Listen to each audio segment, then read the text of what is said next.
মিয়ানমারের সংকট নিয়ে দেশটির প্রতিবেশী বিশেষ করে সীমান্ত ঘেঁষা দেশগুলোর প্রতিনিধিরা থাইল্যান্ডে বৈঠকে বসতে যাচ্ছেন।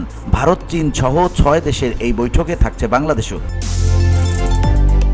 ব্যাংককে বৃহস্পতি ও শুক্রবার পরপর 2টি বৈঠক অনুষ্ঠিত হবে বলে জানিয়েছে বার্তা সংস্থা রয়টার্স। বৃহস্পতিবার মিয়ানমার ইস্যুতে আনুষ্ঠানিক বৈঠকে বসছে বাংলাদেশ, চীন, ভারত, লাওস, মিয়ানমার এবং থাইল্যান্ড। দ্বিতীয় বৈঠকটি হবে association of south east Asian Nations এর পররাষ্ট্রমন্ত্রী পর্যায়ের। এতে ইন্দোনেশিয়া ও মালয়েশিয়া যুক্ত হবে বলে জানিয়েছে বিবিসি বার্মিজ সার্ভিস।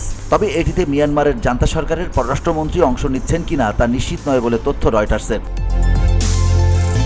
2011 সালের সামরিক অভ্যুত্থানের পর থেকে মিয়ানমারের বিভিন্ন অংশে যুদ্ধ পরিস্থিতি প্রকট হতে থাকে। জান্তা বাহিনী বিদ্রোহীদের কাছ থেকে চ্যালেঞ্জের সম্মুখীন হচ্ছে মূলত সীমান্ত এলাকাগুলোতে। যেমন রাখাইন রাজ্যের বেশিরভাগ এলাকা আরাকান আর্মির নিয়ন্ত্রণে এখন। বাংলাদেশের অপর পাশে প্রায় 350 কিলোমিটার সীমান্তের পুরোটাই তাদের দখলে। শুধুমাত্র রাখাইন রাজ্যের রাজধানী সিতওয়ে সেনাবাহিনীর নিয়ন্ত্রণে আছে। বিবিসি সংবাদদাতা জোনাথন হেড জানাচ্ছেন, আরাকান আর্মি সম্ভবত প্রথম কোনো বিদ্রোহী গোষ্ঠী যারা পুরো একটি রাজ্যের নিয়ন্ত্রণ নিতে চলেছে।